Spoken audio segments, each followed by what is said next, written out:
Always does this. Always does this.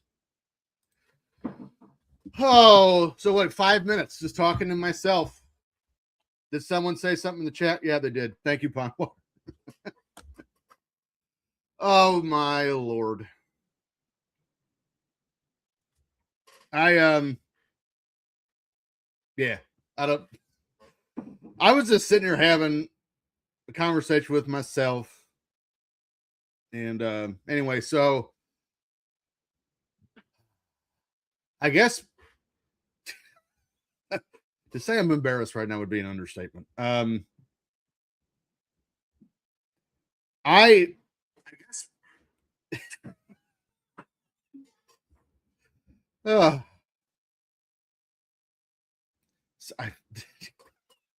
so anyway, so to kind of recap all the stuff my computer. So here's the thing. I don't know what the settings are on this computer as far as like when it goes to sleep, because up and through yesterday night, it had been on. The monitors were on since the last time I did a show, probably Drunken Pop with Timmy last week. And today I come in here and it was off. And I fired everything back up. And for whatever reason, when this thing shuts down, it doesn't pick the right microphone ever. My headsets are probably wrong, but I don't have anything to hear, so I don't notice. So yeah, I'm just sitting here talking to myself. Thank you, Pondwire, for saving me as the demo continues to play. Yeah, I don't. What is happening?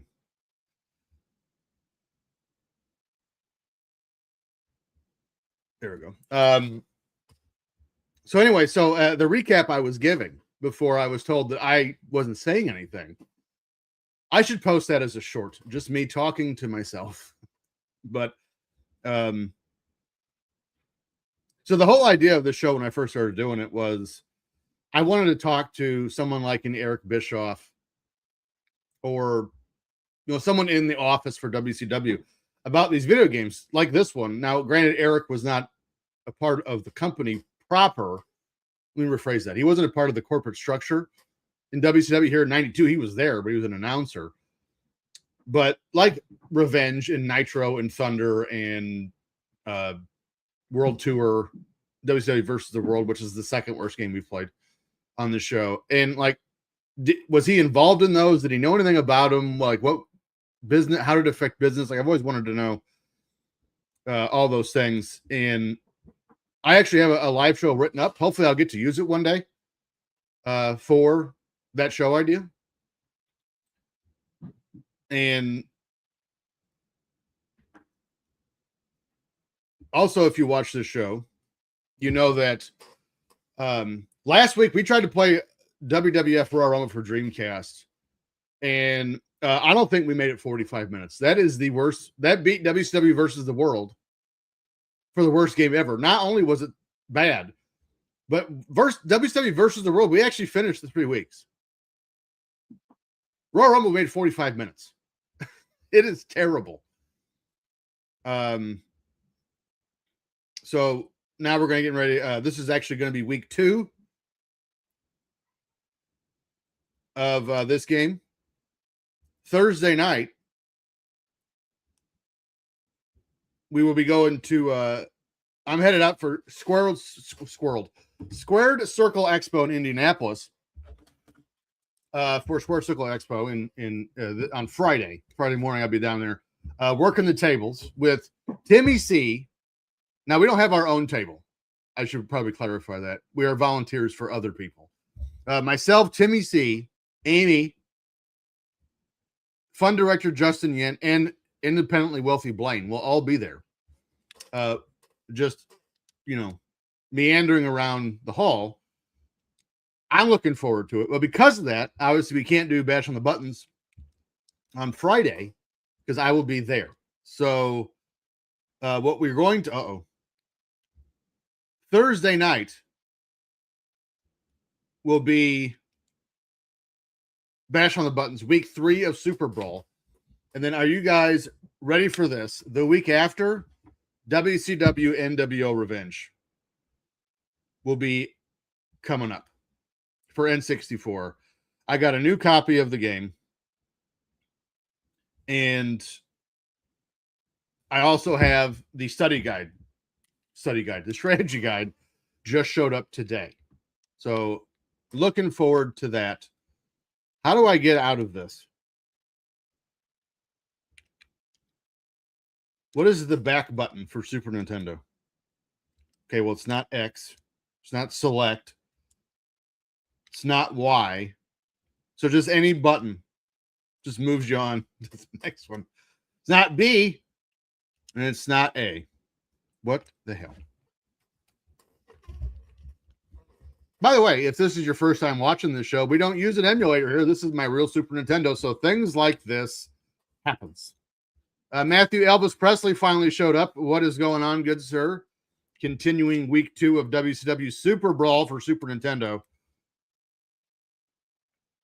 And again, this game gets such a bad rap. If you read like online wrestling, vintage wrestling game discussions or forums or whatever the case is, this game takes a beating. And I don't really understand why. For coming out in 1992, and let's keep this in mind too, WCW not exactly killing it in 92. They have a great roster. But as far as Eric Bischoff talked about this on his show, they're losing money every time they head out the door. Their management decisions. Let's see, in 92, I believe this would have been Bill Watts. And we all know how that ended. And they had people leave. Not too much longer after this, I think. Actually, now that I think about it last week, I think we might have said that if the Steiner brothers weren't gone when this game came out, they were close. But I think they might have been gone when this game was released. And yeah, because I remember saying not only were they gone, they were gone for a while when this game came out. So, and I mean, it's not weird. When we played WWF Warzone, same thing happened with Bret Hart and Shawn Michaels and British Bulldog and Ahmed Johnson were all in the game, but technically only Shawn was with the company, but he was retired. I mean, it happens, especially back then. Hell, Guy Evans was talking about with WCW NWO Revenge on his Twitter feed that when this game came out, they had to give Stevie Ray a secondary attire for his New World Order get up because he joined the NWO the week before the game came out.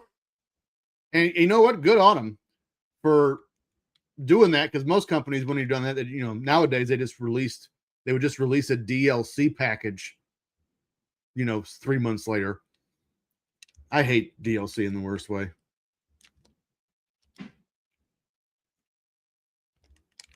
How do you...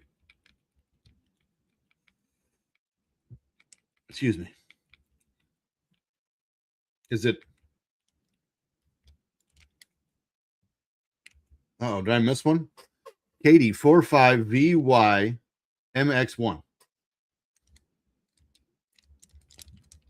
What? KD 45VYMX1. Did I miss a letter? Because that would suck. Not any worse than me doing the show by myself for 5 minutes with no sound because I'm a dumbass. Oh, what happened? Somehow I got it to go back. How did I do that? Excuse me. I mean, just look at the wrestlers on this game. Dustin Rhodes, Vader, Rick Rude, Ric Flair, Johnny B. Bad, Rick Steiner, Sting, Brian Pillman, Barry Windham, Ricky Steamboat, Ron Simmons, Scott Steiner. That's solid. And there's a lot of guys in that company that probably should have been in this game that wasn't, like Arn Anderson. So I think last week we were Dustin Rhodes. So who should we be this week? Let's be... Is the Rude Awakening on this game? Where did I put the instruction booklet? If the Rude Awakening is on this game, we're being Rick Rude right now. I'm just telling you that now. Moves and maneuvers, page 12, according to the WCW SuperBrawl booklet. Password. Oh, there's a password. What does it say for password? And the period will be by pressing, when you get to the number, consonant, or period of your choice, press select next. 3, 4, 5, 6, 7, 8, 9. So you choose up to 10 characters, but my password was 9. Actually, the example they give is 9. Oh. So it took my password. Okay, this is not confusing at all. So it took my password. So now you have to choose one player or two. We picked one because I'm by myself. I ask you from the following single event, tournament, or ultimate challenge. We did tournament. Place the arrow in front of your choice by using the direction pad. We know that.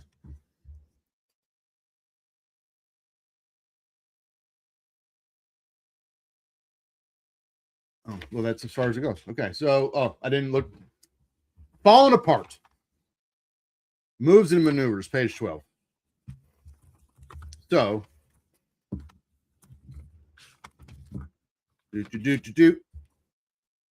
Rick Rude, Rude Awakening up. See, that's it. We're going to be Rick Rude. Okay. Decision made.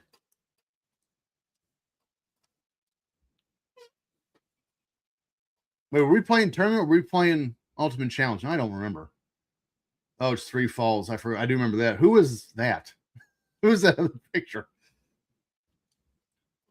So, how are you guys doing? I have gotten into a new obsession. So, if you guys, I used to have a show. We used to have a show on Mark Moments called. Well, it wasn't Mark Moments. It was the old Filter Free Network from back in the day, and it was called. It's getting the shit beat out of me. It was called. What was it called?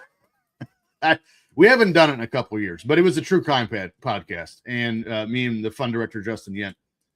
And what was it called? Now it's going to bother me. Oh, you can't pause. There we go.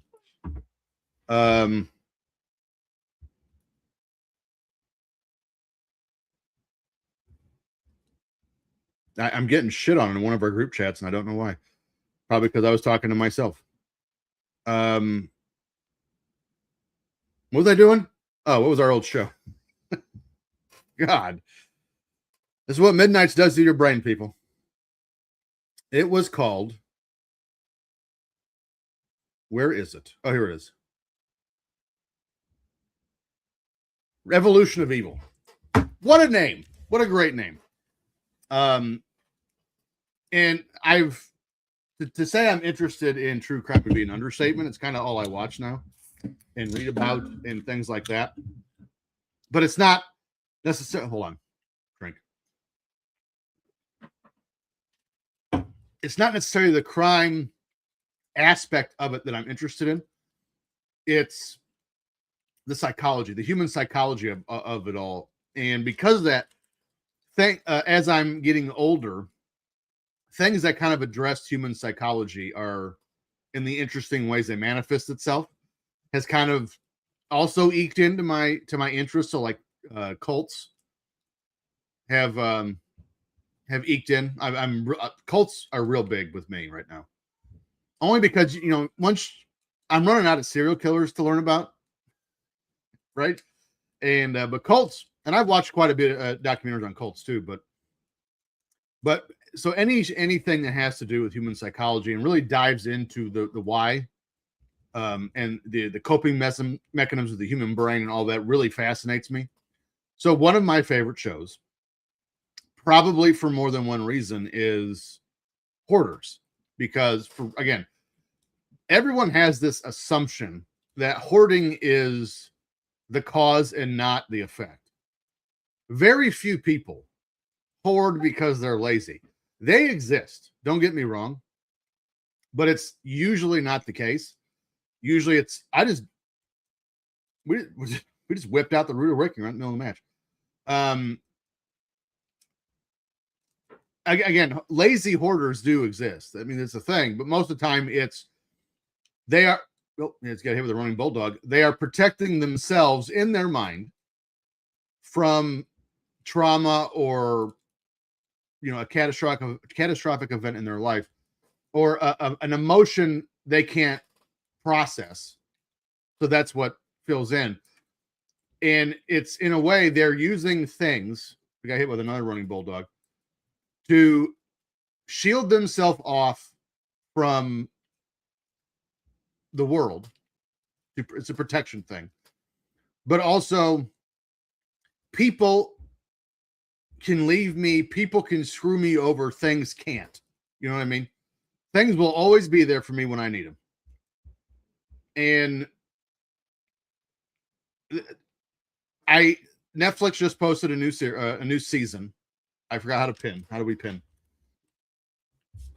And I started watching it, and I will tell you, I just had this conversation with somebody at work in the last couple of days. What I don't like about the very early on incarnation of hoarders is, well, for one, they tried to shove two people into one episode, which is impossible.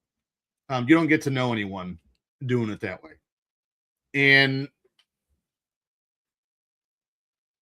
everyone they did you would do the recap at the end of the show, and they'd be like, he's back to hoarding smelly cheese. Like, you know what I mean? Like, they would just go right back to the behavior. And I think a part of that is in season 1, they were just like, let's diagnose it. We're not going to focus so much on the cleaning part of it. We're just kind of go through their shit from a top glance. We're going to diagnose it, and we're going to give you aftercare, and then we're going to move on. So when you try to shove a camera in someone's face and then try to address it and mash into a half, and I understand they're there longer than a half an hour, but I'm saying you're doing content. You're building the structure intentionally in a way to facilitate in a half hour. I mean, that's what you're doing. So you're not going as in depth with most things as they do now. So that was my biggest complaint with hoarders coming out of the gate. But with 1 hour, it got much better. And then usually the series or the season premiere and the season finale, you would get the worst of the season. You'd get a 2-part episode. Well, now with this new season they just released, I think it was from 2022. It is every episode, every person is 2 episodes. So we're really getting to dive into, how did we get here? What trauma did we experience to get us to this event? And I love it. I'm so into it, man.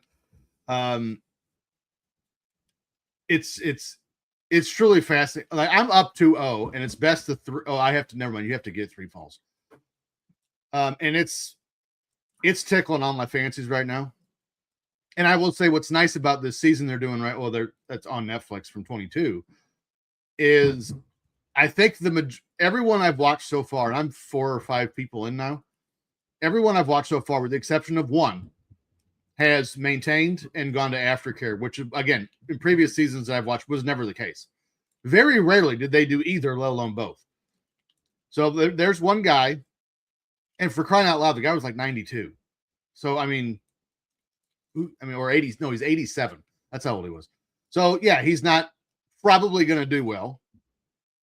But, I mean, really at 87 years old, like, and I hate to say it this way, the guy he had a beautiful house in St. Louis.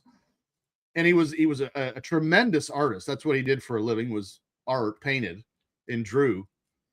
And like he painted like over 3,000 paintings, and they were all in his house. Like, was there gross stuff in there too? Yeah. But like for normal episodes of Hoarders, it was pretty tame. His kitchen was disgusting. That I will give you. He had a rice cooker, and they thought there was rice in it, but it was actually maggots. Yuck. So outside of that, like, he's 87. again, and his life story was terrible. Like it wow. And he's happy. He's not hurting anyone. He's not hurting himself. He can still get around in the house fairly well. Just let him go.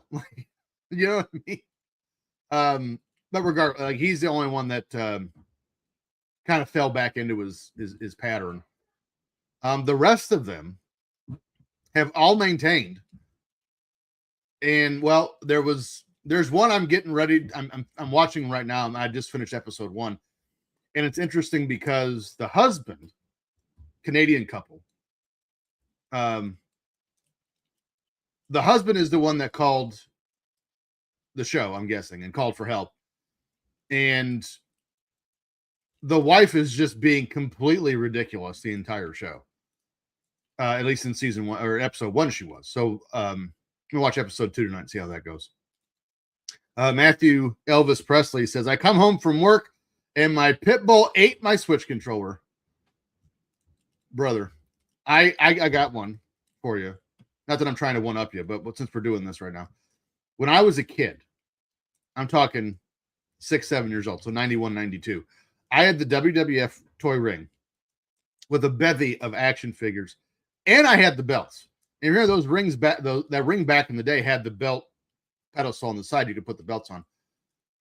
And my dog ate all of it. Ruined all of my action figures, I think 2.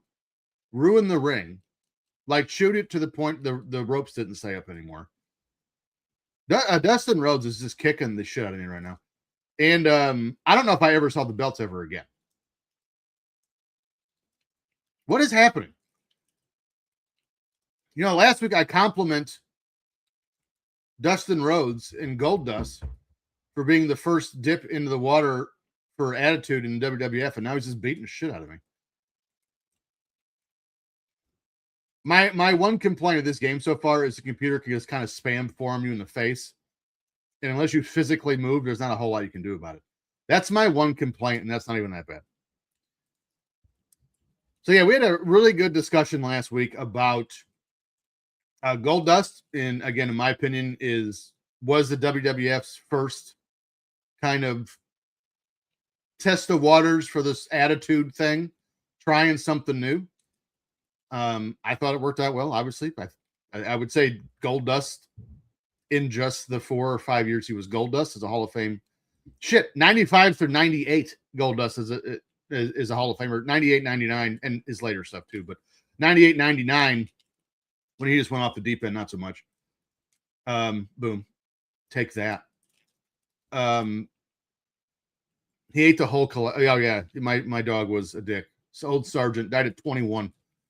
German Shepherd Husky mix. Oh, I should probably put the chat up so everyone can see it. There we go. Also, we had a good discussion of there's this new,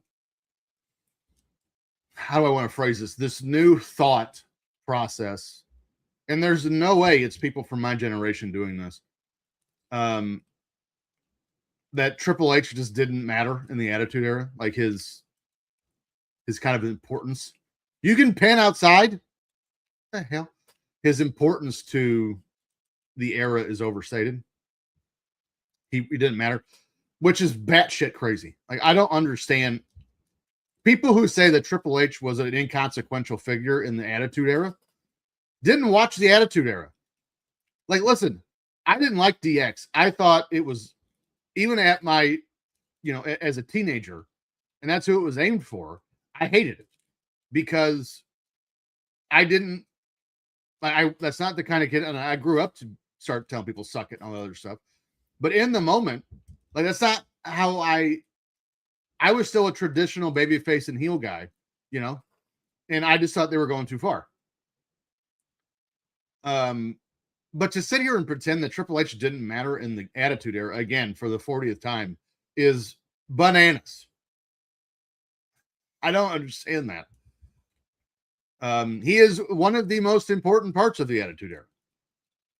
I mean, if you're going to make a list of these were the key figures in the Attitude Era in the WWF in the late 90s, there's no way he's not in the top 5. If you're honestly, what I think it is Triple H may not be booking things the way they like. And I think people have seen, he's kind of been campaigning with the Trump campaign, running around with them. Now, listen, I don't necessarily like that either. For no other reason than I thought it was stupid when, SmackDown went to the RNC in like 2000, whatever it was. Like, I watch wrestling to get away from that shit. You know what I mean? I don't need to be reminded of it all the time. That's the only reason why I didn't like it. Oh, now I give a shit. It's your company. Do whatever you want. And I think because of those two things, now they're just trying to shit on Triple H. But again, to try to take away his importance, the attitude is just dumb. It again, Reign of Terror, 03 to 09, whenever it was, which I didn't watch then, so I honestly don't know. But if you wanted to critique that era, have at it. I've heard things. I've watched a few pay-per-views from that era. And honestly, is Triple H one of the best heels of the past 30 years? Yes. Is he good enough to warrant being a 15-time world champion? No. No, he's not. But again, to sit here and pretend like he just didn't matter is crazy. Thank you, Matthew, for reminding me. Dennis Condrey from the famed Midnight Express just passed away. Was that yesterday or Sunday? What is today? Monday. Yesterday was Sunday. Ric Flair's next.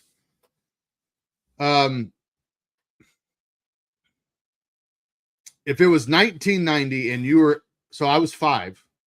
This actually might not, this can actually be what I thought in 1990. I was watching. If it was 1990, you were asked what's the top 5 tag teams ever, your answer would be, well, here's the thing. I hadn't watched anything other than the WWF in 1990. So my top 5 tag teams would have been, in no specific order, because again, I don't know. 90 would have been Demolition. The Brainbusters. I did like the Brainbusters, even though they were gone by the end of 90. The 90 was at 89. I don't remember. I may have said that. The Rockers, the Heart Foundation. There's 3. Power and Glory. I don't know why I always like Power and Glory. I have no idea why. Darren just comes in and starts swearing. I don't know if that's necessary, sir. So that's 4. So we'll omit the Brainbusters because I can't remember. So Demolition, Heart Foundation, the Rockers, Power and Glory. I need one more. Maybe the Rougeaus, just out of like default.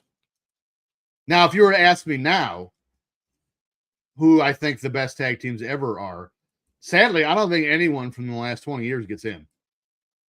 Just because tag team wrestling has just kind of fallen off a cliff. But I would say, okay, but you're coming in hot, but why? That's what I don't. If you got problems, brother, put them in the chat. We'll work through it. All-time Rock and Roll Express, Midnight Express. The Blonde Bombers, specifically Pat Patterson and Ray Stevens. What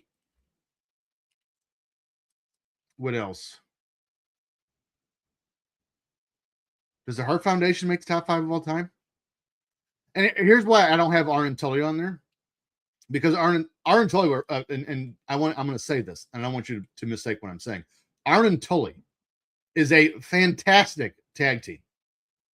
They were a tag team for like not even 2 years, I don't think. Maybe just 2 years. So in the grand scheme of like, when you talk about the Rock and Roll Express and the Midnights and, the Heart Foundation even, they were a tag team for years. Ray Stevens and Pat Patterson. So there's 4. What would be number 5? Arn and Ole is greater than Arn and Tully. Unfortunately, I think that might be true. Maybe the Andersons with Arn and Ole might be number 5. Or Arn and, or I'm sorry, not Arn, Ole and Lars, the Anderson brothers. I don't think it's talked about enough. You know, and it's right on the fringe there. This is where I get interesting. So I would Arn and Tully would make my top 10, probably. If I just sat here and started writing down tag teams, and I got a list of every tag team ever, right? They might make the top 10. The Steiners didn't get mentioned. Legion of Doom didn't get mentioned. The Dudleys, Edge and Christian, Harlem Heat, the Hardys. Stop it. Al Snow and Steve Blackman, Head Cheese. That was stupid, but it's one of the funniest things ever. Like those Head Cheese skits were great.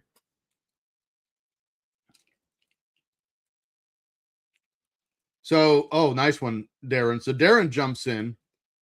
Rock and Roll Midnight Warriors Bulldogs. That's 4. Are you doing Arn and Ole for number 5? Bulldogs, man, that's a good one. Well, you got all these on the fringe. I would even put the Outsiders in that fringe sort of group. But I mean, the top 5 to me, to be a top 5 tag team, you have to have tenure as a team. And Arn and Tully, I mean, they were tag team for a while, but again, compared to the other great teams, they weren't. And by the way, I've already got a fall on Flair. I do not like that if you go for a signature move and don't get it, it just goes away. I don't like that. Because apparently you can just move and also dodge a signature move. But yes, Dennis Condrey just passed away. And I know Jim Cornette is a lightning rod of opinion, and you know, you either love him or you hate him. My opinion on Cornette, he's the second best manager of all time. He's behind only Bobby Heenan, and I think he would probably agree. I agree with most opinions he has on wrestling. I do not agree with sometimes how he says things. And I think part of that is generational. I'm not making excuses for it, but he does say some weird shit or things that, like, man, I wish you wouldn't have said it that way, sort of thing. Just inflammatory for the sake of being inflammatory kind of thing. And I've read most of Jim's books that he's done. Yeah, I'm a big fan. I've got all of his action figures right here on my wall, and they're all signed. I've got all of his books, most of his DVDs. You know, picture of him with the Midnight Express, and heavily buying these box sets. You know, with the I like Cornette. I think that, you know, unfortunately, and I always hate to frame things like this, but I think the day that Cornette is gone and he can no longer just inflame people with his opinions because everything's so polarized now, he will be remembered as one of the greatest managers and talkers ever. I would say universally. But when I go back and I read, you know, his books on chronicling Memphis wrestling and Louisville wrestling, Dennis Condrey, before he was in the Midnight Express, was real over in Memphis and the Southeast area. So and that's before, and then Bobby Eaton the same way in Memphis and in the Southeastern. So they already had good to to very good careers before they got together with Jim. And then, I mean, the entire package of manager and team is possibly the greatest tag team package ever. Because again, Cornette, when managing back in the day, Cornette added, you know, the same thing Bobby Heenan, but Bobby Heenan never really had an established team. You know what I mean? He had a lot of singles guys. He had Haku and Andre, the Colossal Connection.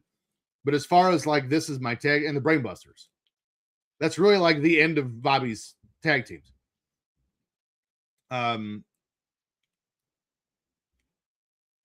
So, but Cornette, to make it as long as he did, and what I like about Cornette is outside of Yoko in 93 and 94, and Bulldog too, I guess, he managed tag teams. Well, even Yoko, he had Owen, right? But Midnight Express, Heavenly Bodies, always managing teams. And his teams, even the Heavenly Bodies, when they debuted in '93, it's well, they didn't debut at Survivor Series, they were in it. And they wrestled the Steiner brothers. It was Dr. Tom Pritchard and Jimmy Del Rey. And even though you look at this team, and I'm not familiar with them because they wrestle in Smoky Mountain, but because Cornette manages them and they're so good in the ring, I'm going to go ahead and just assume on my own that this is a really good tag team. He has no energy. I hit him with the Rude Awakening. He just stands up. No selling my shit. So there's a very good chance that Midnight Express, I just swept Ric Flair, by the way, whole package might be the greatest tag team ever.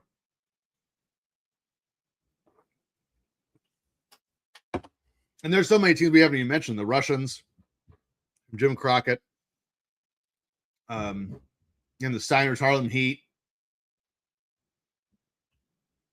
the Outsiders. WCW was loaded, man. Jim Crockett and WCW. And what was upsetting was WCW, much like WWF did in the same time frame in the late 90s, they kind of got away from tag team wrestling. And if you actually go back, do not go back and watch WCW 2000 because most of it is the shits. Because they're working through this internal power struggle between Hogan, Bischoff, and Russo and whoever else, Kevin Sullivan. But if you go back and watch WCW from 01, so March to January to March to the end. And again, don't get me wrong, there's still some goofy shit on there. Sting and Vampiro in the Human Torch match, whatever the hell that was. I feel like I remember watching someone fight in a pond. Like there's still some dumb shit. But they were just starting to bring tag teams back. And they even brought back the WCW Cruiserweight tag team titles, which was majority, 3 Count and the Young Dragons. And then, they had Rude Awakening. It's over. First of all, you gotta. What's no selling some bitch. But you still had Palumbo and O'Hare. Was a great tag team. Chronic, Brian Clark and Brian Adams were, to me, very underrated as a tag team. I think they were very good. Vito and who was the other guy? Johnny the Bull. Yeah. So, I mean, they were starting to bring tag teams back. And I feel, wasn't Alex Wright in like the artist formerly known as Prince Iakea? Wasn't that they a team for a minute? But they were trying and tinkering and starting to bring tag team wrestling back. And then, of course, they closed, which is a whole nother fascinating subject and why you should buy Guy Evans' book Beyond Nitro, because all that's explained. So we were just starting to get tag teams back. They were starting to really emphasize the cruiserweight division again, which is what got them, in the mainstay to begin with. And I don't know about anyone else. I probably am the only one on this. I thought the WCW television title was incredibly underrated and underutilized. I mean, when I go through a belt and a list of champions that it essentially catapulted was Steven Regal, Chris Jericho, Chris Benoit, Diamond Dallas Page. All those guys were former TV champions. And that's after, Arn Anderson and Steve Austin and, and all these guys. And I thought when they dropped it, I think Scott Hall had it, was the last one to win, and he threw it in the trash. And then Jim Duggan found it later. But to have all these guys on that were launched because of the TV title, shit, Johnny B. Bad, this TV champion.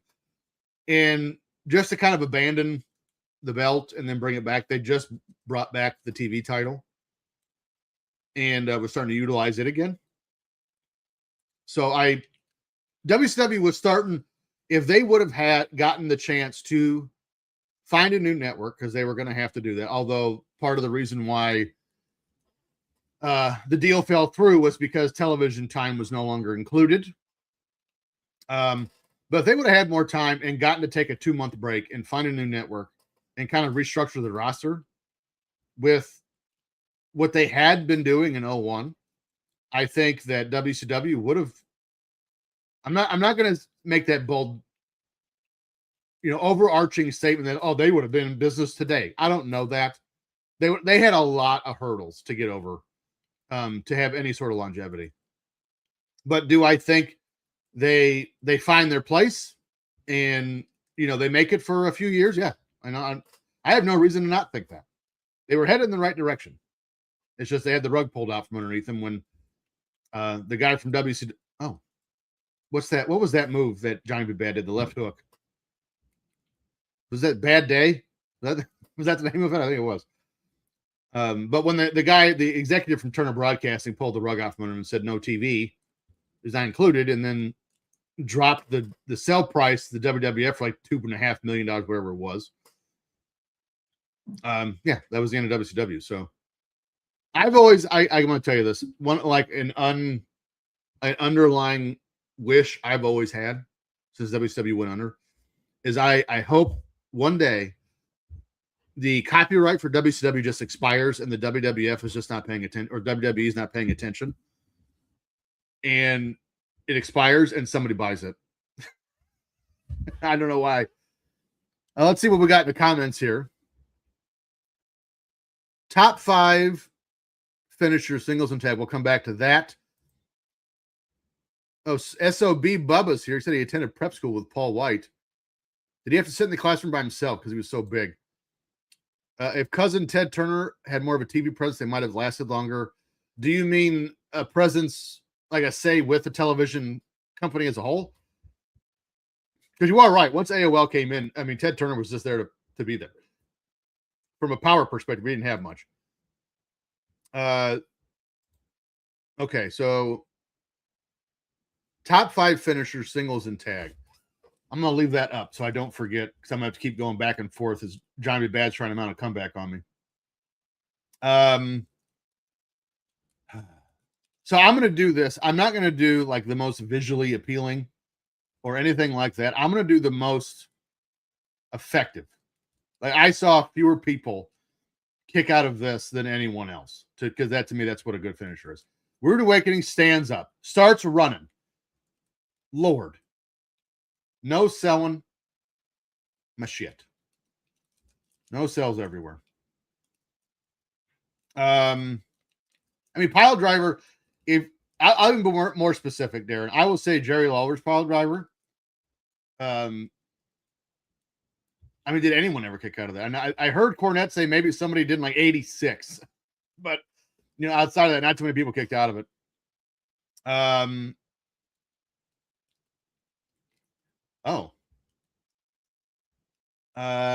No, not a lot of people kicked out of the Rude Awakening,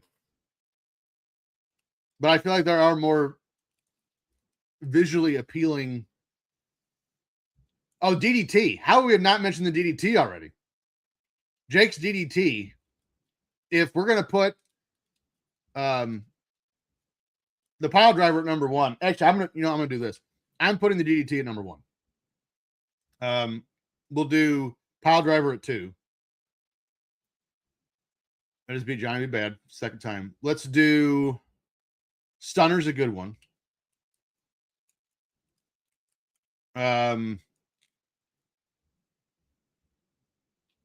Kevin Nash's jackknife, I think, does not. And while we're at it, the Razor's Edge was excellent. The amount of strength it took for Scott Hall to do that on anyone, let alone some of the guys he did it to, is nothing short of amazing. And I'm not going to group the DDT with the Stunner. I will group the Stunner with the Diamond Cutter. Because, man, in 97 on, that Diamond Cutter was over. Actually, it started in 96. He's starting to get pops with the Diamond Cutter. Which, by the way, I just started a new TEW9 save from 1996. So that save takes place the day after Bash of the Beach 96. And I'm about to do World War III is where I'm at now. And my goal is I am just mashing over Steven Regal, Chris Jericho, Rey Mysterio, and DDP. And it's hard. Because, like Hogan, more or less, if the person Hogan is wrestling is not the same popularity or just under him, like 1 or 2.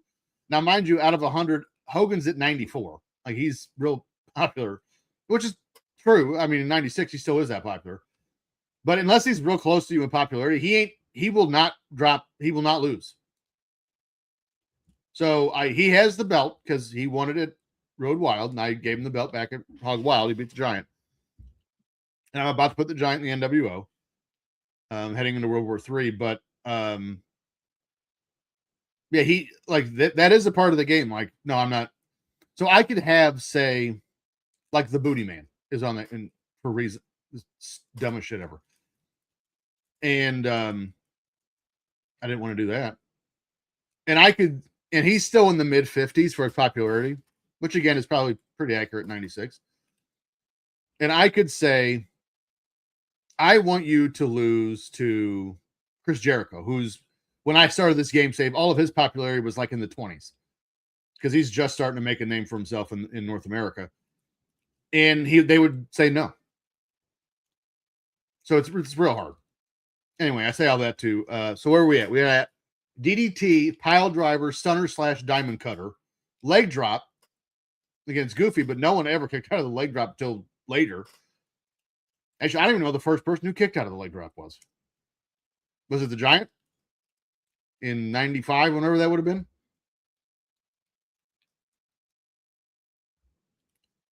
What else? We got 4. Do we put the tombstone on there? Again, I might put the jackknife and the razor's edge together at number 5. Maybe even the Vader bomb. But I don't know. I love the Vader splash. I didn't really care for the Vader bomb. Just didn't. Sid's power bomb was okay. Darren, the tombstone is a reverse pile driver, sir. I'll have you know. Not taking notes. No, I'm playing a video game. Of course I'm not taking notes. What a nerd. Boston crab cream pie. Don't like that. Don't like that at all. Who did that? No, don't answer that. I love that they just walk out of the ring and start taunting.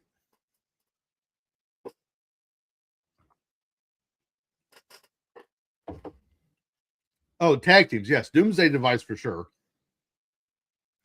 Decapitation. Power and Glory suplex into the flying body splash. Again, just visually it was fantastic. Midnight Express rocket launcher.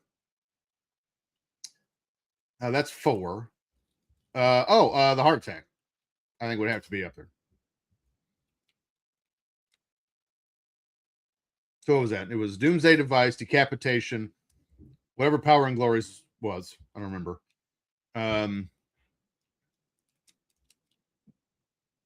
I love that the computer just spams strikes on this game. It's fantastic. This computer for SuperBrawl started the way. And the win.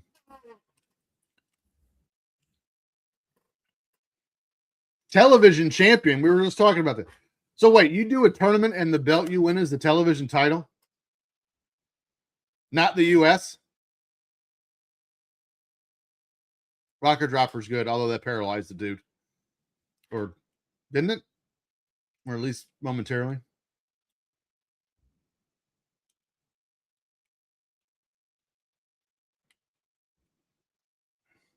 Oh, you know what?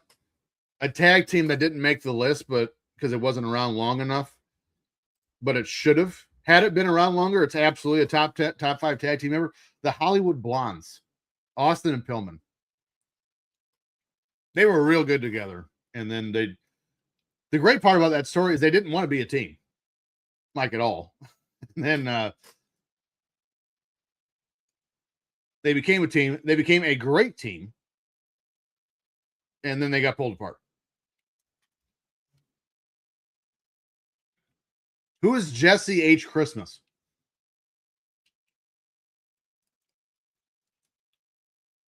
I love that Vader looks like Roadblock with like lightning bolts on his face. I never, ever, ever Ever did Vader wear something like that?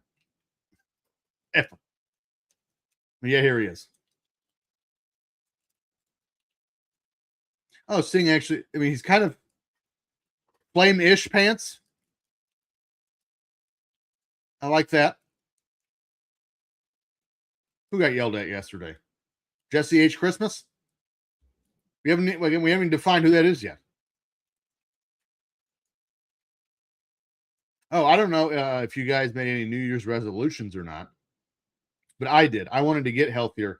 I'm going to be 41 next weekend.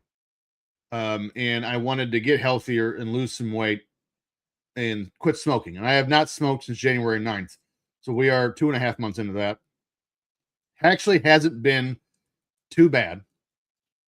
I thought the cravings would be worse than what I'm actually going through. But I started the year at 230 pounds. And actually, as we're recording this, I'm kind of glad that this picture of me is so small in the video because I'm sweating because I just got off the Peloton for an hour. And 230 and I weighed in today at 212. So we're down 18 pounds. Getting ready for hot body summer, you know. And really all I wanted was I just didn't want to be the dad because my kids are starting to grow up now. That like say my daughter's playing basketball or something or volleyball. And I didn't want to be the dad that like I got winded walking up the bleachers. You know what I mean? So yeah, I did it for my kids. And I will say my endurance, I don't get winded going upstairs anymore, which is nice. And I just generally I just feel better, which is good. Don't forget the Sudanese and meat cleaver by Abdul the Butcher. SOB Bubba, I don't. It's your first time here in the chat. And by the way, welcome. I'm going to say this, and I don't want to upset you, but it's just I've always thought it, and I will concede that again. I did not start watching WCW until like '95, and I did not know about Abdul the Butcher until long after he was retired because he never wrestled in the WWF. But I do know an above average amount about his career now. And I'm going to leave all potential controversies out of this. And I even understand how much money he drew because to his credit, much like Bruiser Brody, he refused to stay in one place for very long. I think Abdul the Butcher is one of the most overrated wrestlers ever. Again, maybe in his heyday, it was different. But again, from what I've seen, and again, it's later in his career, it's WCW stuff, but I don't get it. I don't get it. I just think he's overrated. See, you're a Mid-Atlantic guy. So, like, again, Abdul, I don't know if regularly is the right word, but he appeared semi-regularly in Mid-Atlantic. So, you would have saw way more of Abdul than I would. And again, I didn't start watching wrestling until 89. For the most part, Abdul's North American career is over. I mean, he had a brief stint in WCW, was in that god-awful Chamber of Horrors match.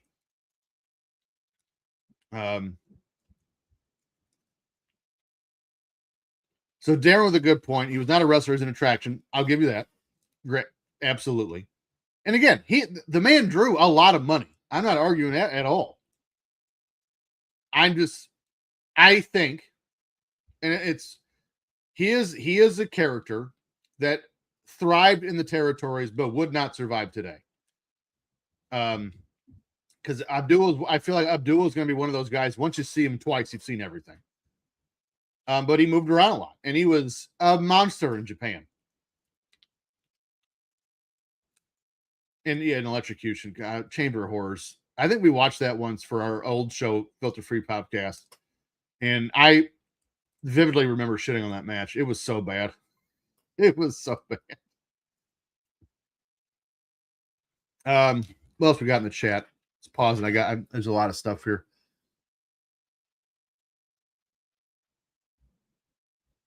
He was an attraction. Andre was before age caught up to Andre in a hurry. Andre could move very well. Like, he was actually a pretty good wrestler for his size. Right now you're wrestling a guy who got knocked out by a man wearing slippers and a bad arm. You forgot that man was also naked. But again, Vader as a character, for lack of a better phrase, I mean, to say he was over would be just a disservice. Like that. I almost said Andre. Vader was arguably one of the biggest heels in North American period from 90 to 96. And then he got knocked out by Paul Orndorff naked in flip-flops. And it was just never the same. And then his weight kind of got out of control. But again, in Japan, massive. I don't know if anyone's on the level of Terry Funk in Japan. Terry Funk was like kind of maybe Stan Hansen, in a category kind of all onto themselves in Japan as an American. But I would say that next level, well, Brody. So let's do Stan Hansen, Brody, and Terry Funk is like category 1. Category 2 is Vader, Bam Bam Bigelow, Steve Williams, Terry Gordy. And he was kind of getting a name out for himself in AWA before it completely went down the toilet. But the thing with Vader outside of Japan in the AWA, and he wasn't a national giant star when he showed up on the scene in WCW, but that dude was over from the word go. And they pushed him as a main event guy from day one. And he lived up to it. He goes on to have one of the greatest monster heel runs ever for 4 to 5 years in WCW. Like, he wasn't a one-trick pony. He could have different matches with people. And again, his character was good and his style was good enough that he could wrestle a guy like Cactus Jack and show off his brutality, because again, Cactus is also insane, and get himself and Cactus over as this insane tough guy, but then can go on to get Sting and Ric Flair over as well in a much different way. But he's giving me all I can handle right now in this match. Stan Hansen is the Ronnie Millsaps of wrestling. I have heard he is blind as a bat.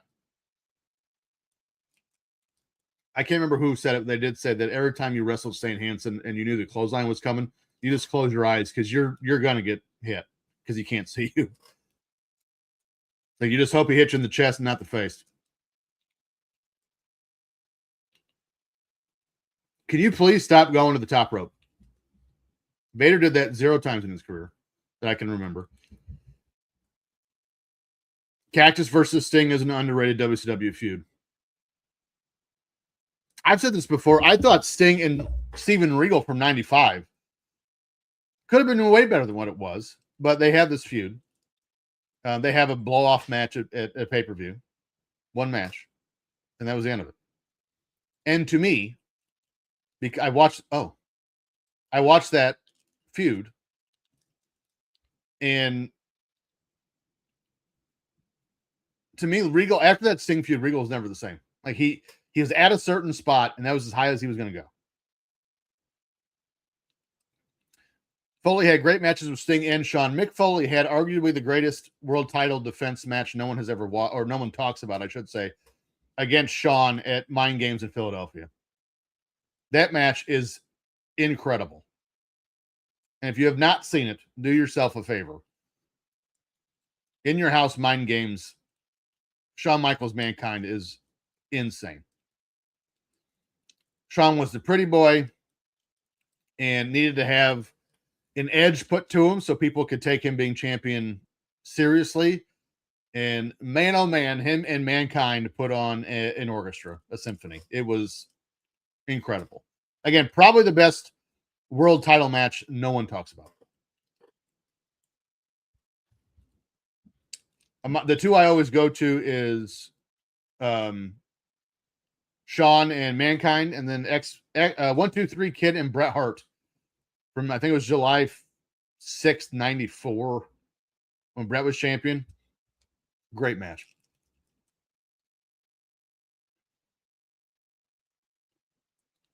And yeah, I mean, part of it, Matthew brings up a good point. Foley made the baby faces work like they never had, which is true. They didn't have to, but Mankind was such a drastically different performer, character, however you want to phrase it, than we had seen in the WWF. I mean, Stan Hansen maybe in the 70s when he broke Bruno's neck. You know what I mean? Like we hadn't seen someone like that. Completely different. And again, like 1997, 98 is kind of given the credit for the genesis of the Attitude Era in the WWF. And I mean, for sure, that's when I took a national stage. That's when they enveloped the entire company in it.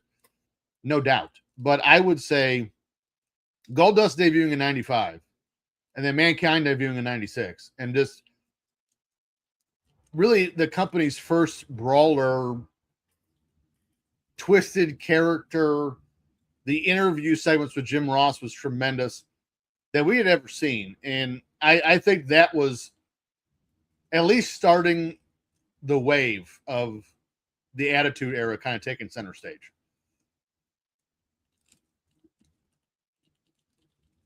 I think the company was primed to go into the Attitude Era because of Mankind and Goldust and things of the like.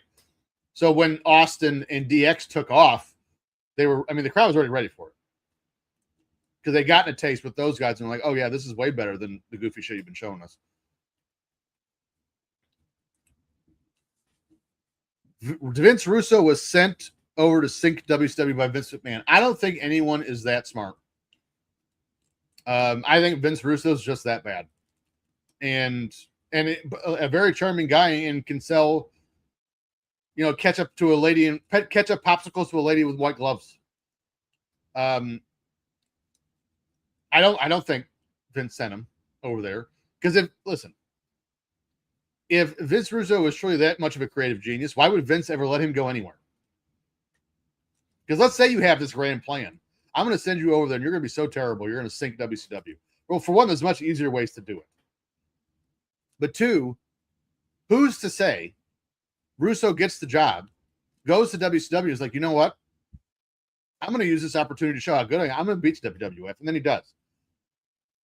So no, I don't believe that. I just think he's that bad.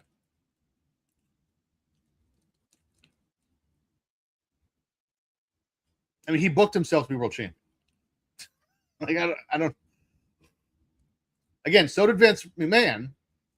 But again, the difference between Vince McMahon and Vince Russo was McMahon won the Royal Rumble surrounded by his corporate cronies, as it was like 11-on-1 against Austin. And he was, not to mention, jacked to the gills. And Russo, like, didn't he win like a cage match he wasn't even technically in?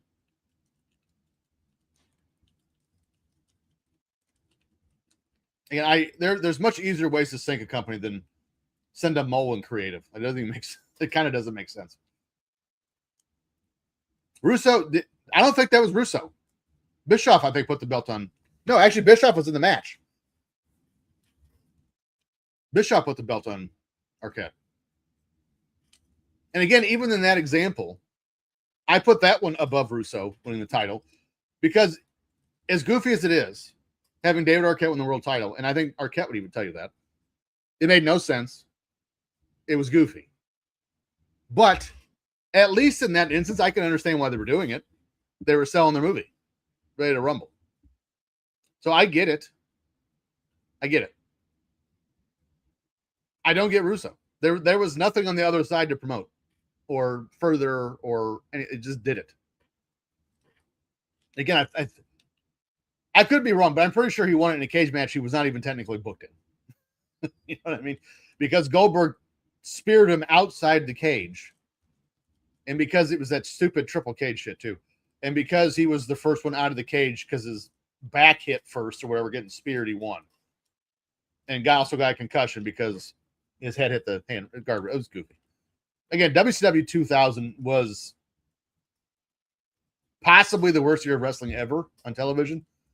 But again, in very late 2000 and 01, they started to turn it around, and they just didn't get a chance to fully go through with it.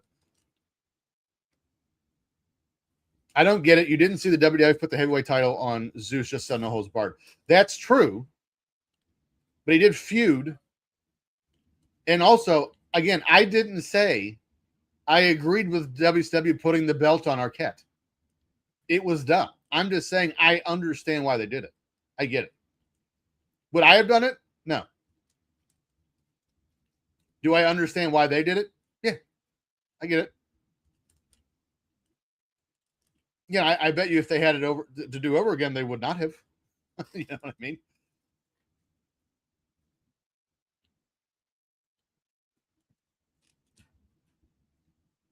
Scorpion Deathlock, but bam.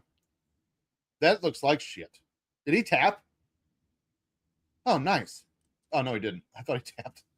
I mean, I didn't know people were tapping in 92. They weren't.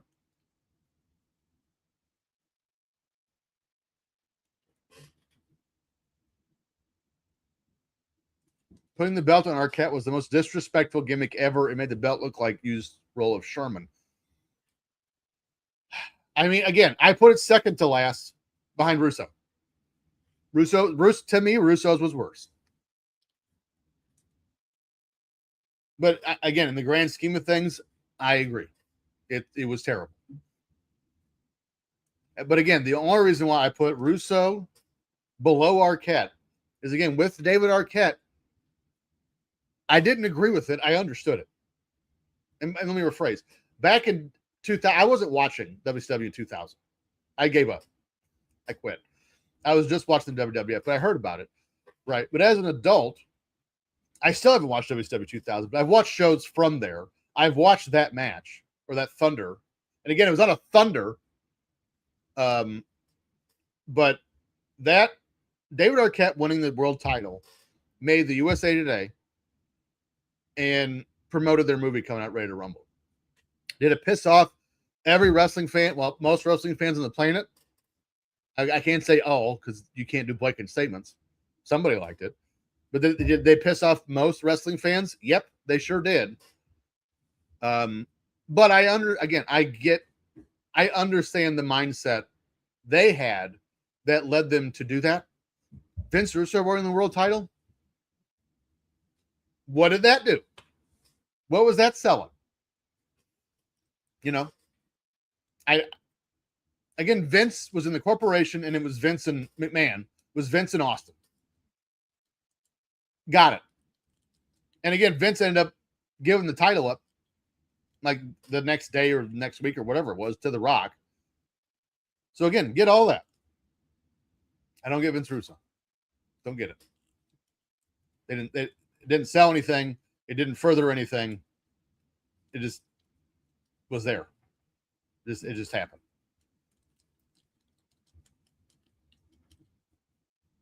Brian Pillman whooping that ass. I got to say, I do like this game using, I don't know what you would call that, but the color effect on Brian Pillman's knee pads and trunks, and mine also Sting's. It's pretty creative way to kind of get different colors and patterns on the wrestlers. I like it. I like it. That was actually hot. A running off the ropes into the sunset flip. I cannot stand how much I go to the top rope.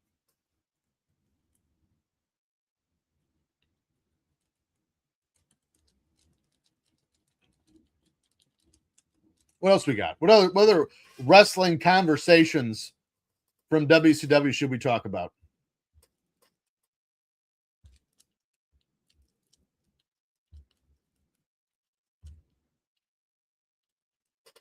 See, last week we talked about Pillman and the loose cannon gimmick.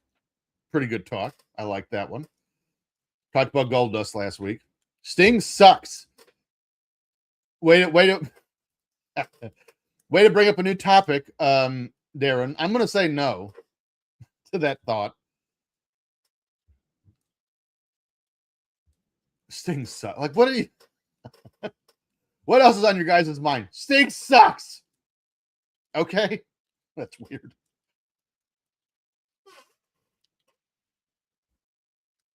What else do we got in the chat here? What can we talk about? We kind of gone over everything. Guys, we need new topics other than Sting sucks. Oh, you know what? Back to Foley for a minute. Not only did he get over Shawn Michaels as the world champion, let us not forget who was the first challenger to Austin's world title when he beat Shawn Michaels. Dude Love. Corporate Dude Love. You need a guy to get over and have some credibility, you throw in Mick Foley. I don't know what that was, but I enjoyed it. Can I do something? Oh, my Lord. I tried to roll out of the way, and he still pinned me. What? Top rope. Oh, my Lord.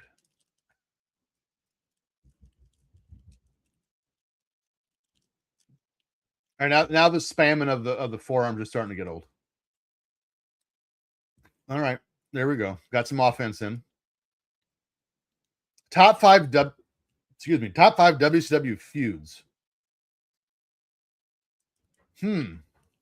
That's a good one. I will go. I mean, Sting Flair's number one, and I don't even think it's that close.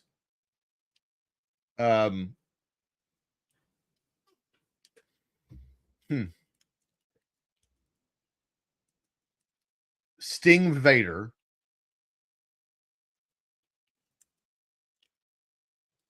Maybe, you know what the sad part is, and I'm gonna let me preface this fully. I am not diminished. Hulk Hogan did absolute wonders. Oh my Jesus! From a business perspective, money, merchandise, all that stuff, did wonders for WCW when he came in 94 or 95. Set all kinds of pay-per-view records, all that stuff. I don't think I can put Hogan in a top 5 WCW feud. Like who? And here's the reason why. I mean, Savage, they wrestled at Halloween Havoc, 96. By SuperBrawl, Savage is in the NWO. He feuds with Roddy Piper. Piper beats him 3 times, none of which are for the title. And because I will go as far as to say, I think the Hogan Piper World Championship thing wore on the fans so much that this was the beginning of the NWO starting to lose steam. Yes, I think Roddy Piper should have won the world title from Hogan and SuperBrawl. I do. Especially with the way they did it. That match, that finish is awful. So yeah, I don't think I can put Hogan in one. And I'm not going to just say NWO versus WCW. That's stupid. That's lazy. So I'm going to do Sting Flair, Sting Vader, Steamboat Austin. Forgot about that one. That was a great one. Number 4. I hated entertaining matches, but I hated the feud of Benoit and Sullivan. That's some really good, really entertaining matches, though. Matthew Elvis Presley has a good one. Dean Malenko and Eddie Guerrero. I'm going to say this. I'm going to say Cruiserweight division, Eddie, Ray, Dean, and who's the 4th one? Wow, my mind just shut off. Ray, Eddie, Dean, and anyone else. Psychosis, Ultimo Dragon, whoever you want to put in there. Jericho. I would put all of them together in a feud because the matches were just off the chain. Shit. DDP Savage. Hello. 4. That's a close second to me behind Flair and Sting. That's how much I hold that feud in regard. What would be the 5th? I don't know what the hell that was. What would be number 5? With the forearms. Just poke me in the eye.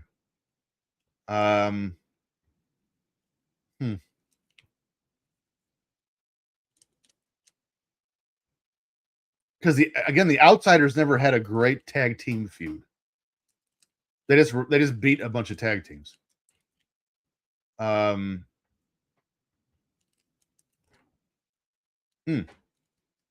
Number 5 is tough. Darren tells he has an eye infection. I don't know why that matters. I mean, that sucks. But you should quit scratching your butt and then scratching your eye. That's how that happens. So what we got so far? We got Flair, Sting, Vader. Okay, I got it. We had DDP Savage, the Cruiserweight division, specifically Eddie Ray and Dean. He just beat me. And then Cactus Jack Vader. Right? I mean, that's got to be the top 5. And again, unfortunately, after Jim Crockett Promotions ceased to be a thing, I don't remember a great tag team feud in WCW. There was great tag teams. I think the Enforcers with Arn and Larry Zbyszko is incredibly underrated. Pink Eye from the Glory Holes, that's disgusting.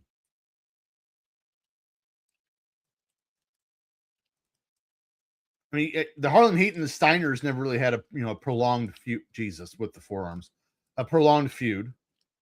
Other than they were just in a bunch of tag team matches. I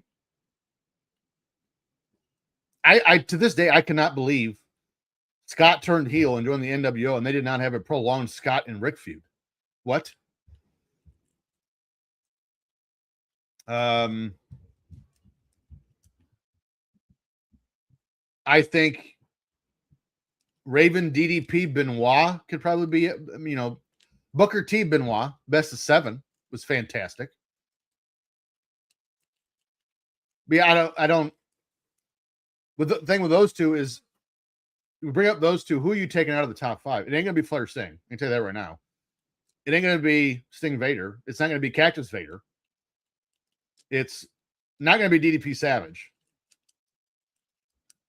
So I mean, maybe it might by default might have to be Eddie, Dean, and Ray, but I don't want to do that either. Brian Pillman is beating the shit out of me, by the way. Spending more time talking to you buttholes and thinking than beating Brian Pillman. Hogan versus the Dungeon of Doom. Are you shitting me? That was terrible. I think Hogan versus the Dungeon of Doom is what necessitated Hulk Hogan turning heel, because they made the Dungeon of Doom with Kamala and the Zodiac and whatever other dumb, the Shark, and the fans go, "Oh, good, we're going to do this again," and just booed. I mean, they hated it, as they should. It's trash. So I would say offhandedly, the Dungeon of Doom caused the NWO. There's a hot take.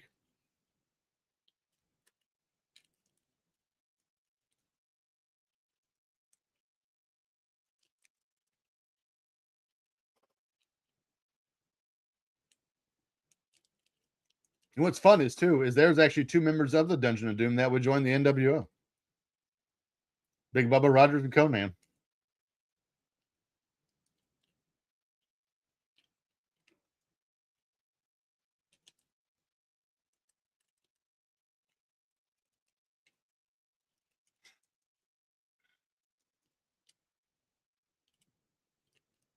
Pillman Sullivan was on the way to something, but then Pillman did a loose cannon and faded away. From WCW, I should say. With the forearms already. What is this, the Royal Rumble? Lord.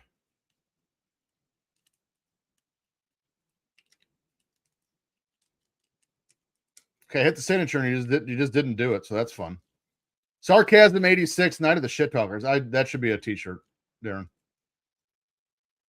Go ahead and make that up. I'll buy it and we'll wear it. Here we go with the taunting. I'm about to beat you. Can you come back in the ring, please?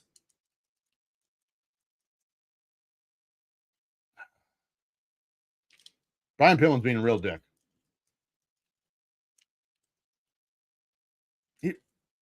What?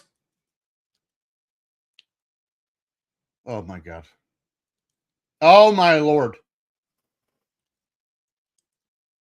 Tap rope, sure, why not? I'm not even near there.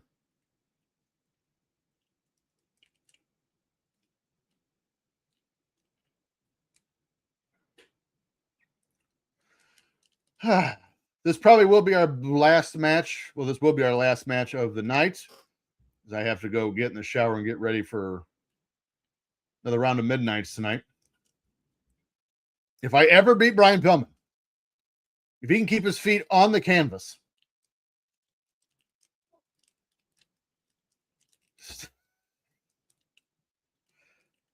oh boy. Okay, we get it. With the spamming of the forearms.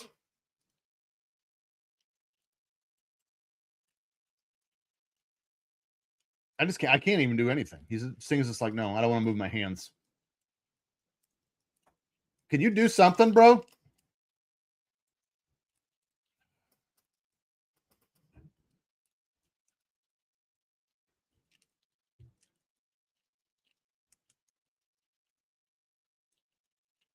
This is nuts. And I didn't write the code down or the password either. So that should be a good time. If I just get angry and quit.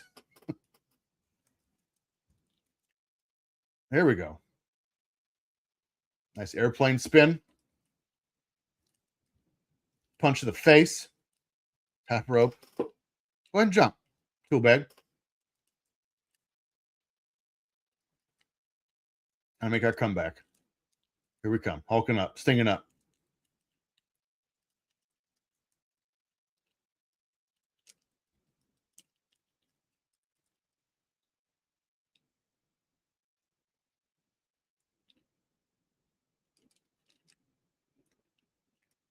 Blade Runner Sting. It's a random thing to say in the chat.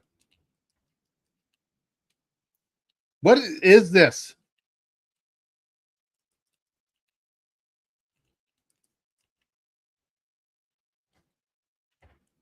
I feel like this match has been going on for a while, and there's no like clock.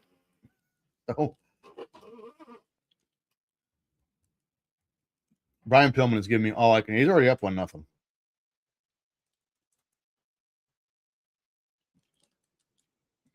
You know, I can be smart and just go back and watch this tape and rewind it and write the password down. Look at me being smart. Surprise myself sometimes.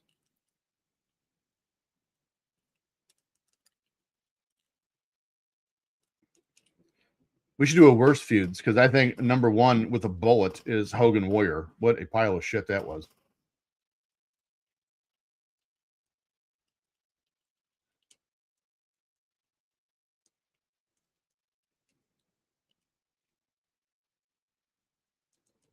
Like even the thought of like we need to do new business. So I was bringing the Ultimate Warrior in 1998. It's like, what? Why?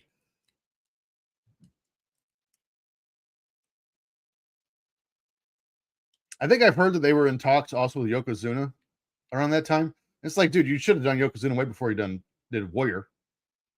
At least Rodney, everyone likes the Yokozuna. Very few people like the Warrior.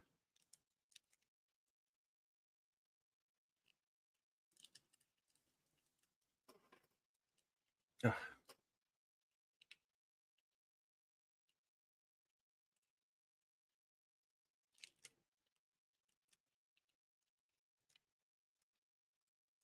I'm trying to do the Scorpion Deathlock for some time. He just won't do it.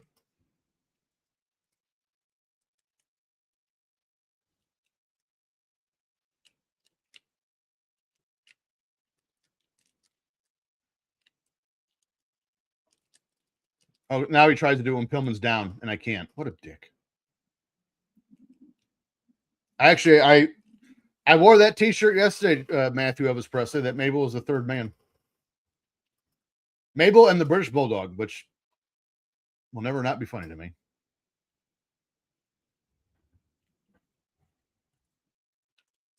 This guy. You're making this take way too long, Brian.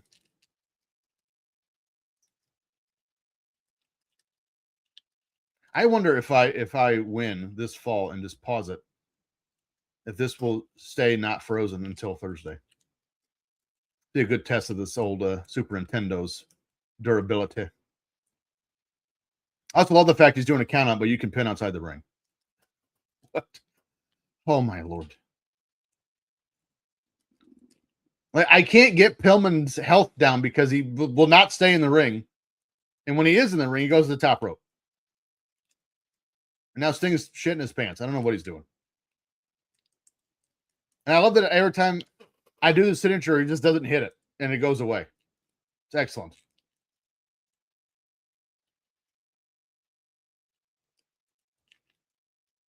Oh my goodness.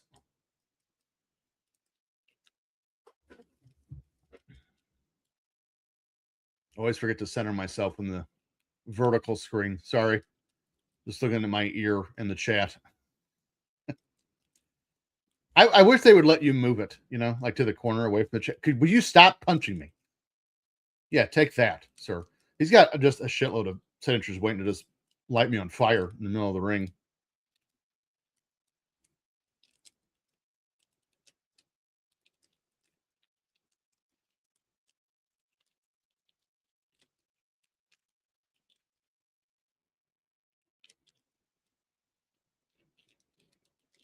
All right, now the spamming of the punches and kicks was funny at first, and it's getting real old real quick.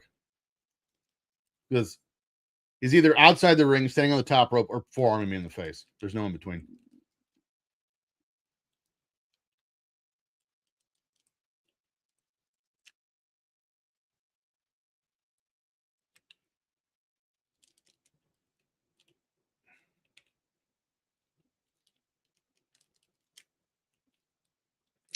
I got my NWA television title from Big Time. I'm gonna guess that's belts.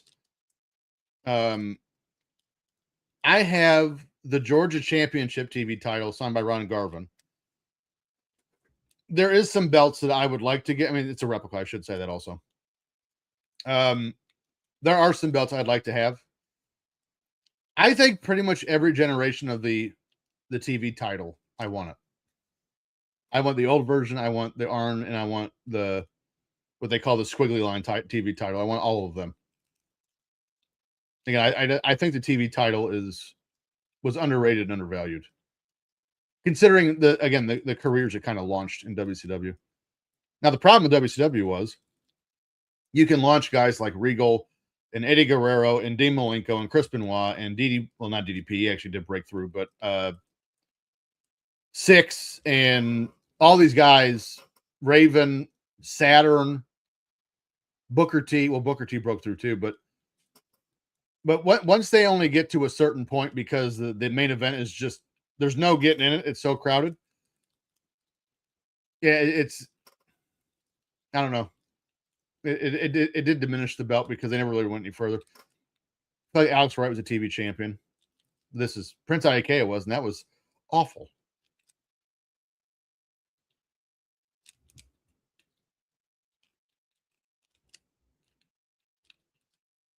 Again, I did like he hits the forearm to go for the Scorpion Deathlock and then just doesn't do it.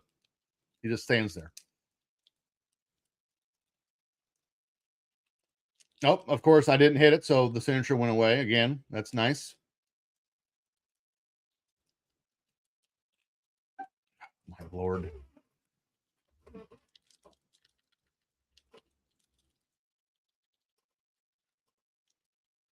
Oh wait, I'm Sting. I was like, he's just kicking a shit. I mean, no, it's me. I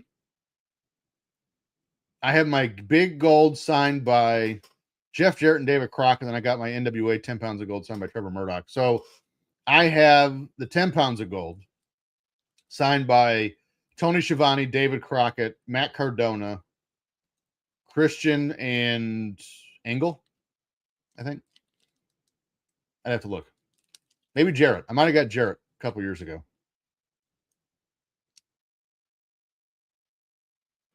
Hey, we want to fall. And with that, we're going to pause this and see if we can come back and just take off where we left on Thursday. Again, Thursday night, 9 p.m. Eastern time, right back here. Bash on the Buttons, episode 3 of what happened? A pop-up just came up. Oh boy. Episode 3 of Bash on the Buttons, WCW SuperBrawl next week here on Markout Moments on YouTube. Great conversation. Join us Thursday night for more of the same. Again, I'm your host, TJ Stevens. Until next time, have a safe week, everybody.